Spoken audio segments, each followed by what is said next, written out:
Greetings, friends and followers. This is Nurses Talking. I am Dale Barzy. As always, if you like what you see and hear, subscribe, leave us a comment, let us know what you think. Here on Nurses Talking, we speak to nurses anywhere in the world and at any stage in their nursing journey. Today, I am very pleased to welcome Jennifer Johnson, out of Canada. And Jennifer has been an ER nurse in Canada for many years. And she says she learned more about intuition after listening to what her body was telling her. After years in the ER, she started feeling what was going on with patients before tests would actually show the diagnosis. She's an author of a book called Nursing Intuition, and she talks about the science behind intuition and how she started relying on her own experiences when caring for patients.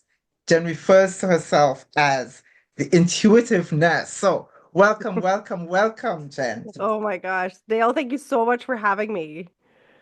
It is my pleasure. It really is. I've been looking forward to having this conversation with you because intuition is something that many of us don't really understand, or even pay attention to sometimes, or Yeah. sometimes even when it's referred to as women's intuition, or in a kind of like a negative kind of, way. So I've been looking forward to this conversation for a while.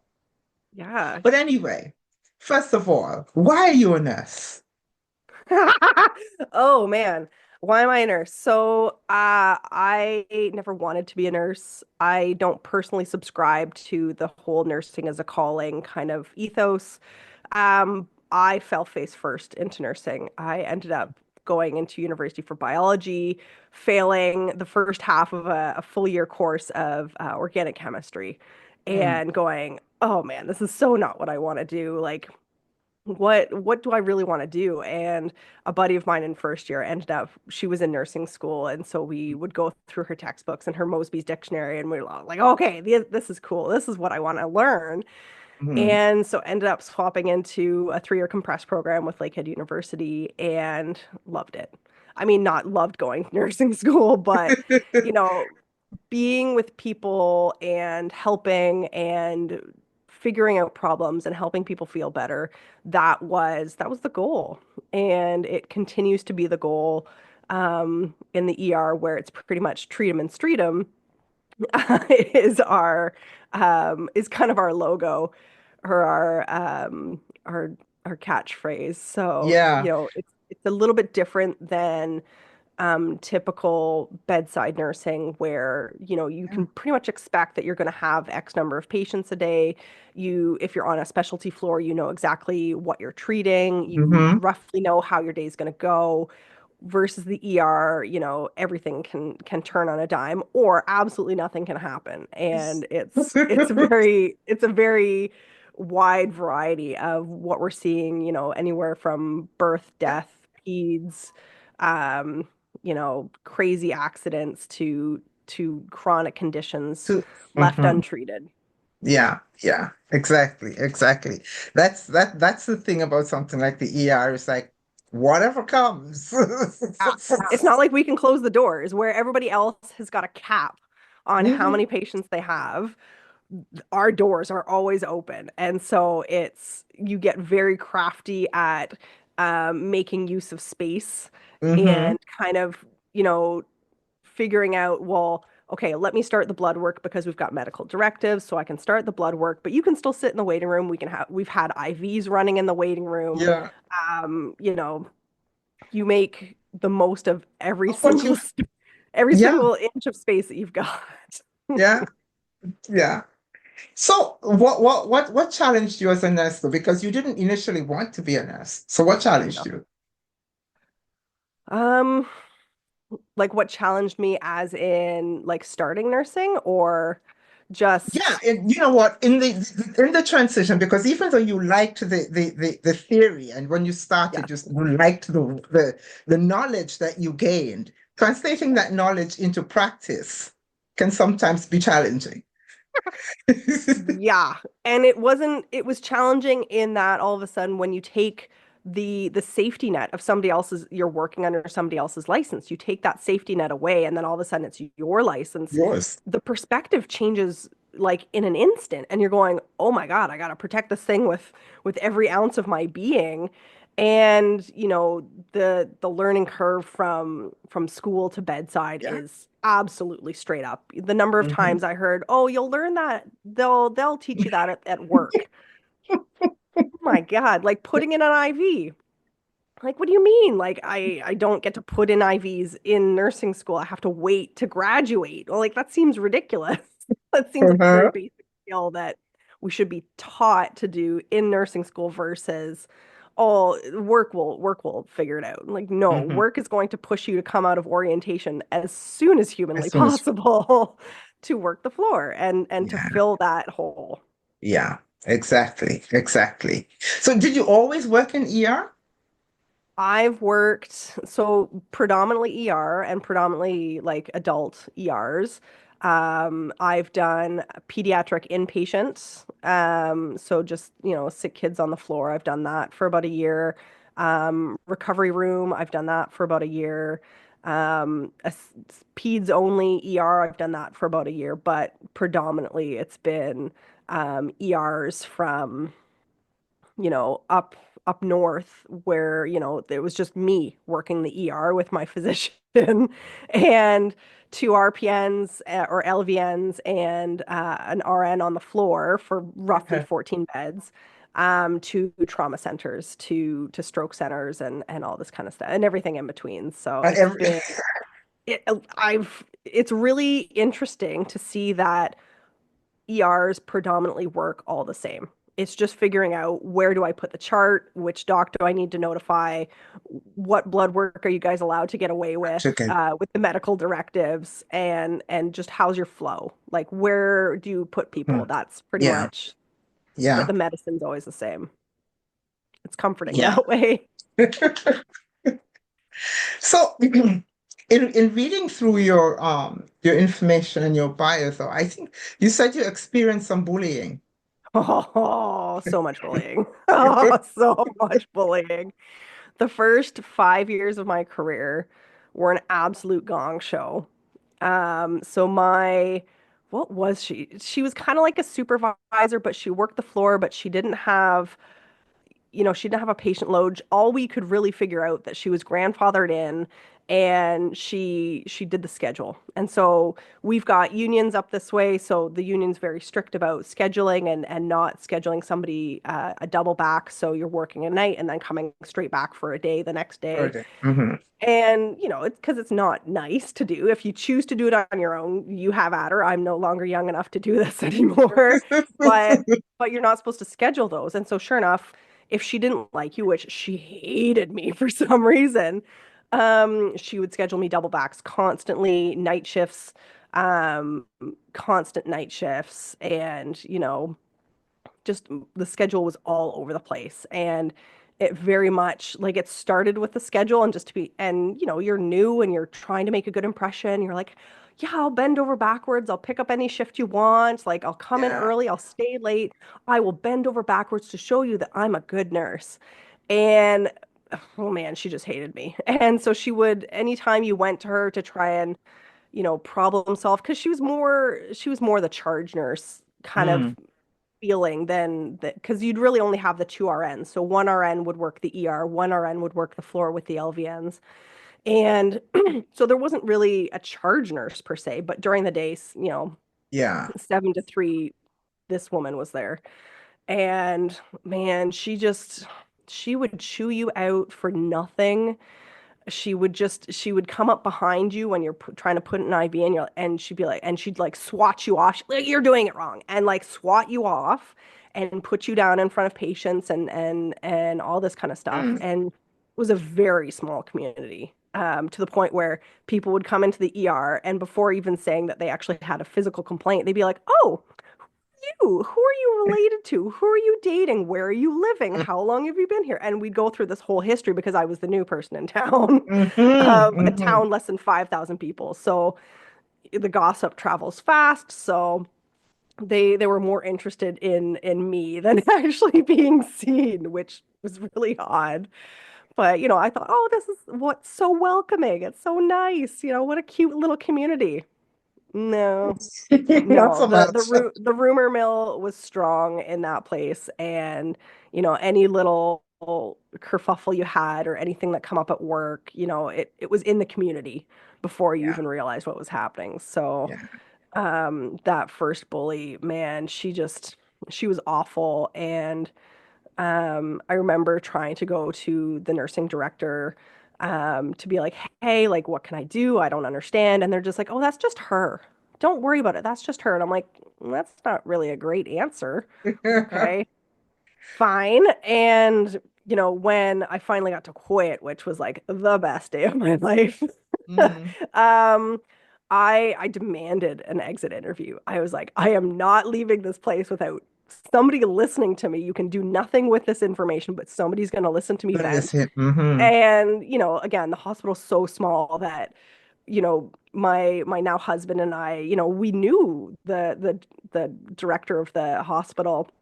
We would hang out with them. He Yeah, was a yeah. super lovely old guy. And so, then to have me complain for an hour, and after an hour, he goes, why don't you just hold on? I'm gonna go get my intern. And so he brings this like intern in to listen to me finish because I just kept going on and on and on about, the treatment and the lack of support. And I mean, I cried every single day for at least a Yeah, year, if not two, because of that yeah. job. Yeah, I can imagine. I can imagine. You know, though that thing about bullying is something I hear frequently, and I'm sure it happens in every single in every single arena, in every single industry.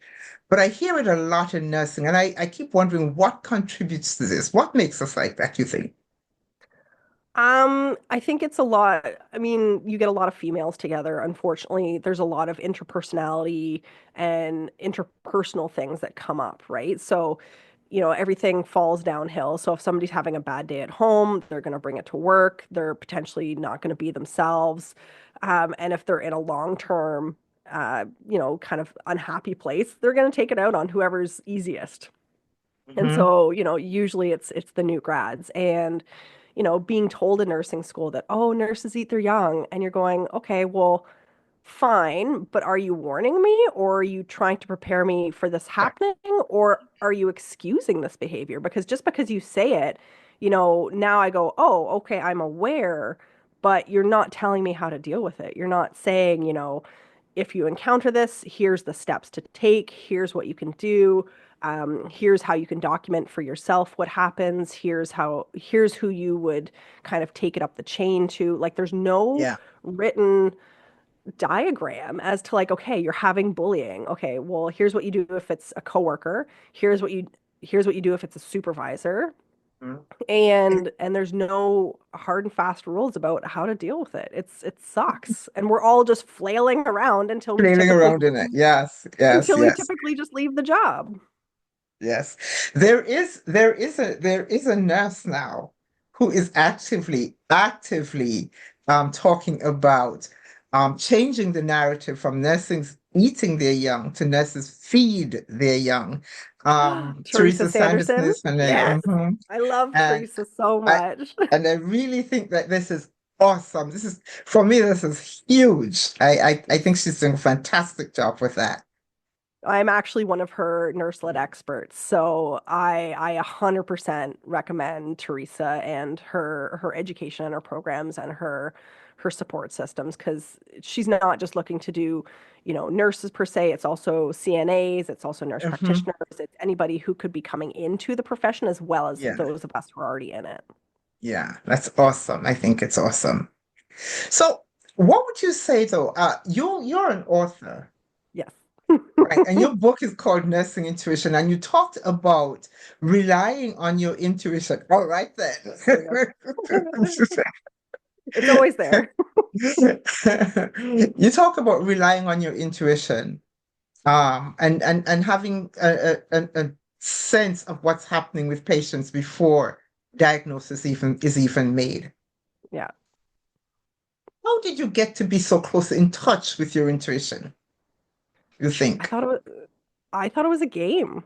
Like I just thought it Okay. was a game that I was playing. So after my first job, where it was the 5 years up north, horrible, moved down to Southern Ontario and was in a stroke center. And so went from seeing maybe 0 to 5 patients in 12 hours to seeing 80 to 100 to 110 patients in 12 hours. So Mm-hmm. very much, very quick change in pace, which I loved because I was so tired of sitting on my behind and watching Just the wait. seconds tick away. Yeah. So, they'd put you at triage and it was just patient after patient after patient. Your chairs would never be empty. There was always at least 5 to 6 people waiting to be seen. Uh-huh. And in order to kind of keep myself engaged, I was like, okay, well, let's try and guess, what's happening. And, it's a little easy if somebody's sitting there kind of grabbing their chest or their abdomen or they're bleeding obviously from somewhere. You're like, okay, that's a little too easy. But like, let me just guess what's going on with you before I even talk to you. And then as I'm talking to you, let's see if I was right. And then as I'm talking to you, let me try and guess as to what's going on. Is this appendicitis? Is this Yeah. diverticulitis? Is this, perf bowel? Like what's going on? And then you'd follow these people through their ER visit because you'd be the one ordering the blood work. Sometimes we could order some x-rays and you'd start to watch them as they went through and because you'd be curious. You're like, okay, well, was I right? What? Yeah. So you kind of watch these people as they move their way through the ER, and you talk to the nurse after. You'd be like, hey, like I triaged them. I was just wondering, how are they doing? Is everything okay? And they'd be like, oh yeah, you did the CK and the creatinine kinase came back, and sure enough, they were in a rhabdomyolysis. And we don't typically order CKs at triage, Yeah. but there was just something about that patient and the story and the way they looked, and they were just sicker than what I was seeing on the day-to-day basis, where I'm Yeah. like, okay, no, this patient needs more. This one needs like there's more going on than what the story is doing. I typically like to say that, you know, 80 to 90% of the people coming into the ER are lying to me, whether they realize it or not. Either they're embarrassed or they've put it off too long, or they're not sure how long it's been going on. Maybe they don't know what medications they take. Maybe they're unsure of the timeline. So I'm kind of guessing, right? And you don't want to be caught with your pants down. So you always go with most serious complaint first. And sure enough, like I started getting right. Like I just was right more and more often. So I'm like, okay, well, let's keep on going. Let's make it more specific. And it turned into, it went from being just a fun game to being like, oh, I'm actually really good at this. I just thought I was goofing around, but like this is something. And the more then I opened up and I talked about it, then other people would go like, oh, well, yeah, I had this patient the other day that I felt like something was off and something wasn't going right. So I spoke to the doc, and sure enough, we were able to intervene and we were able to fix what was going on. And then the more they opened up, the more other people would open up. And we finally got talking about it. And sure enough, everybody was doing it, but we just weren't talking about it because in the nursing world, if it's not evidence-based, it's woo-woo. That's what. We're not supposed to be talking about it, or we're not supposed to be teaching it. So I thought, well, wouldn't it be funny if there was just information to support all this and we could actually start teaching it instead of it being like a very hushed 3 a.m. conversation. And so when I started writing the book, and it started out as a trauma journal after COVID, and when I went back into these stories that I had, I was just like, oh, well, no, it was intuition the whole way through. Like it was just all these different instances of intuition. And, did I recognize that it was happening? Did I not? Did I say anything? Did I not? And was I believed or was I not? And finally going like, okay, like this is something that I'm personally putting stock into that I can do. It's not just experience. It's not just insight or pattern recognition. There's more. There's more to it. And looking into the science, not only is there so much peer-reviewed evidence-based science on intuition, but so much peer-reviewed evidence-based science on specifically intuition in nursing. And I'm going, okay, if there's science, we should be teaching it. That's what we're taught. So let's start talking about it. I just see that is pretty much what I was going to ask, whether you think that we are paying attention enough to that, and if so, are we actually talking about it Yeah. enough? So thank you for answering that. No worries. Yeah, because I agree with you that on some level, after a while, you get to know what's happening, and often we don't follow that. Yeah. We don't follow that. So it's good. It's hard, right? Like you don't know what you don't Yeah. know and it takes time and then you don't want to trust yourself because maybe this happened last time and you did say something and the doc kind of like brushed you off and nothing really changed. But then you have those instances where you have felt something, you do go with it, and then you're like, oh, that was a really good catch. Like we ended up catching this PE when this, when all this other stuff was happening, and holy cow, good catch. And you're like, Yeah. okay, good catch and validation, and okay, let's do that. It's hard because, well, actually, the science says that those in critical care, so ICUs, ERs, typically trust their gut more and go with it simply for the only fact that they don't have time to second guess You themselves. know, yeah. Those on the Yeah. floor, you have time to go back and forth and talk yourself out of it and say nothing. And how it relates to burnout is just that, so you have this patient, things are going wrong, you feel like things are going wrong, but you don't say anything. All of a sudden you have this critical incident, patient dies. You've got to live with that guilt that you felt like something was wrong. You didn't say anything and now you're going to carry that. And I can promise you, you're probably going to carry it for a career if not your entire life, versus, let's say something, let's even if you're wrong, again, the science again says even if you're concerned, you bring in the physician has another touch point on that patient, says, oh no, everything's actually fine. Patient outcomes still improve just because that physician's had another touch point. So even though you're still learning about how to get there, you're still improving patient outcomes. You're still advocating. And again, the use of the word intuition is a whole other side conversation because it's still very woo woo. It's still, Yeah, I know. the physicians call it spidey sense. That's Mm-hmm. accepted. I Mm-hmm. call it trusting my gut. That's pretty well accepted. Um, but if you just say, I don't know what's going on, can you help? That's enough. Mm-hmm. That's it. Mm-hmm. You Yeah. go, you can go to a nurse, you can go to your physician, and all you have to say is, you know what? I'm just not sure about this Something's wrong. patient. Can you Something's come off. and check? Yeah. That's it. Yeah. And then Yeah. call it advocating. It feels a lot like the generations also, right? Because the older generation that's like 80, 90 right now, I'll do whatever, what medications are you taking? Well, I'm not sure. Just whatever the doctor told Just me to what take. And you're like, what physical, what chronic illnesses do you have? Oh, well, I don't know. I'm like, well, it says here you're on like, perindopril or something. And you're like, oh, so do you have high blood pressure? Well, I don't have high blood pressure because I'm taking the medication. Nope, you you still you have do high have blood pressure. hypertension. And so there's that generation. The 60 to 70-year-olds right now are, they'll still downplay symptoms a bit, but they're a little bit more well informed about what's going on, and they're standing up for themselves a bit more. Um, 40 to 50, we are advocating more. We're doing some research. We're really putting ourselves into our care. We're fairly well versed on what's going on. We've usually got a history for you that's pretty accurate. The 20 to 30-year-olds are coming in with both sets of adult parents. I don't know what we're doing. I don't know what my generation's doing right now, but I've got 35-year-old men coming in who are married, and their adult parents are coming in with them to the ER at 2 in the morning for abdominal pain, and you're like, but why are mom and dad here? Like I don't like. It seems like there's a little bit less coping going on. Um, you know, and I don't know if That's it's social media or whatever else, but it's bad, and it's not just men, it's women too, adult women coming in and their adult parents who are like 70 to 80 are sitting in my waiting room and I'm like, why are you here? Like what's that? Like they're an adult. They're a real adult. They're like 40 at this point. What are we doing? What are we doing? that's interesting, actually. Um, it would be interesting to know what other factors around our lives, though, that contribute to that. That contribute to Yeah. that.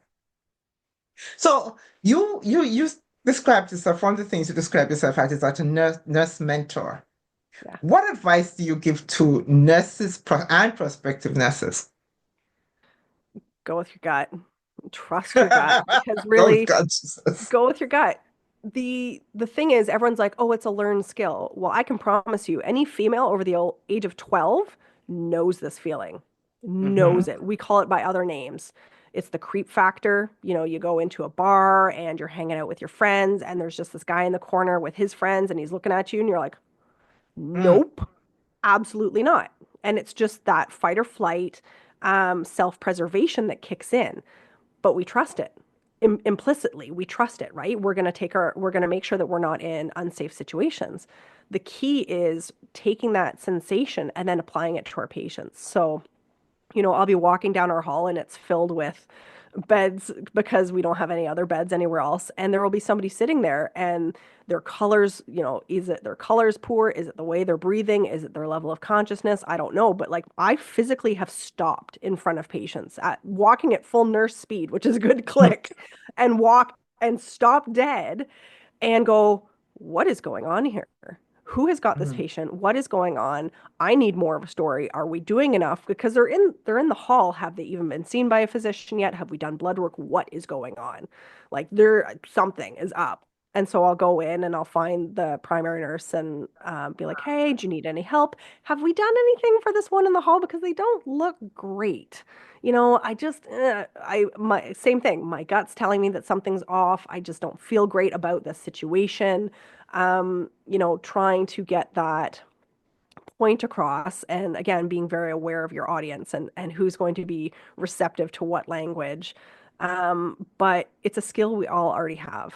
It's just a matter of taking the time to recognize that it's happening in clinical scenarios and then having the confidence to do something about it, to trust right? it. Hmm. Hmm. Trust it and then actually do something about it And because just, really mhm. the one of the hardest parts is just realizing that it's happening and not just putting it off, right? Like, oh, I'm not feeling so great about this. Oh, well, I haven't eaten and I'm still running around and I haven't peed in 6 hours and da, da, da.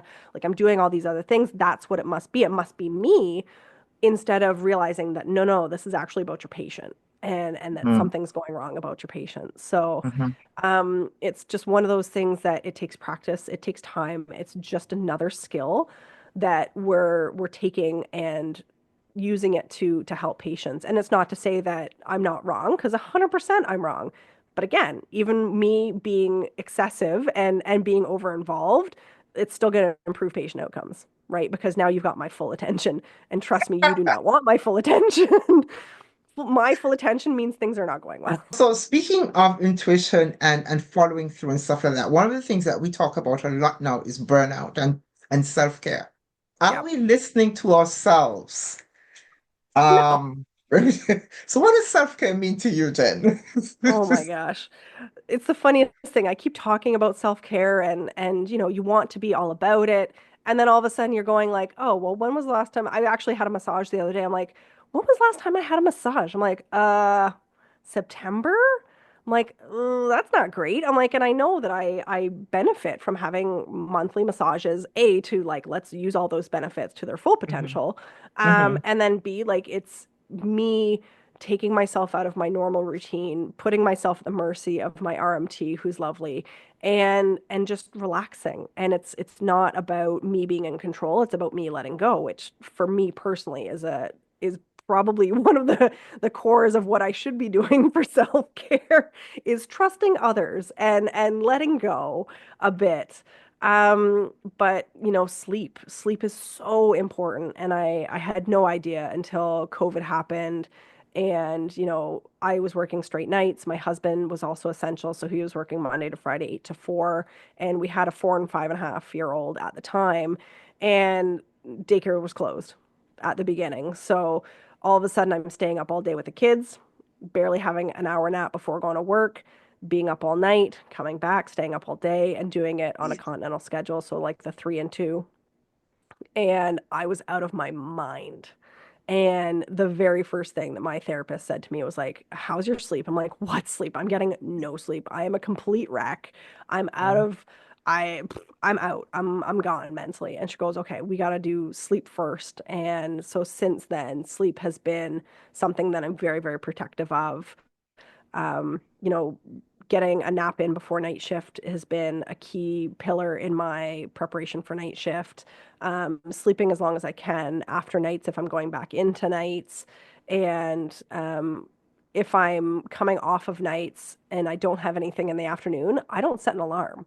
I let my body tell me how much sleep I need, and I'll wake up when I wake up. If it's at 5 p.m., oh well, I guess I'm So be staying up a it. little bit later than I normally would be, but I can probably guarantee you at 9 o'clock, I'm still probably going to crash out cold with my kids. I've been asking people for these words. I've been asking people, what would, if you could tell me in one word, what you see as the most essential quality of a nurse, what would that word be? Hmm, compassion. Compassion. Mm-hmm. But I'm thinking compassion for self first. Uh-huh. And Yeah. it's kind of a very radical idea to for us Yeah. nurses to put ourselves first. And I can be a little sassy in that I'm going to put myself first. I'm going to put my sleep schedule as a priority. I'm going to put my nutrition as a priority, my exercise, not that I'm doing any currently, as a priority. You know, I'm going to do things that make me happy as a priority. And by happenstance, mom being happy, then everybody else gets to be happy because mom's finally not screaming at everybody Mm-hmm. like a Mm-hmm. banshee because she's triggered and the sound is overwhelming and I'm not in a place mentally to be there to support the rest is I'm completely done. Um, Putting ourselves first and being the villain in other people's stories has been kind of a fun radical way to finally care for myself. And and I'm developing a course on it to potentially deliver at conferences and stuff. But Mm-hmm. it's just this idea that women, especially in caregiving professions, you know, Yep. the unstated ethos is that you're supposed to give everything of yourself to Yes. everybody Yes. else and leave Yes. nothing for you. If you leave anything for you, you're selfish. You're Yes. not giving your all. Like, Mm-hmm. what are you doing? What do you mean you're not living for your kids? You know, all this kind of Mm-hmm. stuff. Yeah. And you're like, well, but I'm a person. I deserve time for myself. I deserve to be happy. And my happiness is nobody else's priority obviously, but mine. So I'm going to make my happiness a priority and I'm going to do the things that make me happy. So writing the book, kind of going off into a tangent of teaching and mentoring and doing all these things and going on podcasts, which would have never in a million years thought to do. Um, you know, this is making me happy because I get to share the my trials and tribulations and hope to God somebody gets to learn from them so that Yeah. they maybe can avoid doing them themselves and saving Yeah. themselves some pain because you know we've all done it. We've all given all of ourselves and I'm tired of it. I'm stopping. I'm gonna say no to that. I'm gonna say flat out no to that shift while being polite and saying no thank you and click hang up the Yeah. phone. Yeah. If I'm not mentally, physically, spiritually there for it, no thanks. Yeah. I'm done. I'm not going to come up with excuses, you know, because even when you do finally get to the point of saying no, then it's, oh, well, I just have a dentist appointment, or I've just got an appointment, or I've just got to go something, or the kids, da, da, da. Yeah. I You just, don't need no to. thanks. They don't care. They don't want to hear Yeah. it. They've got a million other people to call who they can Yeah. also say no to. Just, Yeah. they don't want to hear it. You're Yeah. okay just to say, no, thank you. Click. Yeah. As the saying goes, no is a complete sentence. Yes, it is. Yes, it is. Absolutely. So Jen, before I go, any words of wisdom you want to leave us with? Any gems? Any gems? Do it for you. Do it for You you. know, nobody else is going to do it for you. You're the only one looking out for you. It sounds very narcissistic, but you know, you're the only one in your experience. So why not make it the absolute best experience you can have? Just have fun with it, goof around, try the things because heaven only knows where it's going to take you. And put yourself out there because Yeah. we're Yeah. all looking to connect. We're all looking to flip the switch on, the nurses eat their young. If you're not finding any support at work, reach out to some of us because we're more than happy to help you grow and really succeed as a nurse, whether Yeah. that's at bedside or not. Yeah. I love that you said put yourself out there because traditionally, as nurses, we tend to try to keep ourselves in the background. Oh yeah. Um, and we don't belong in the background. We are main characters. We are main characters. Do not let you, as much as I love Grey's Anatomy, do not let Grey's Anatomy tell you that you are not a main character because you are a main character. Indeed, indeed. And on that note, thank you so, so very much for talking to me today, Jen. I truly appreciate it. Well, thank you so much for having me. It's been a blast. It has.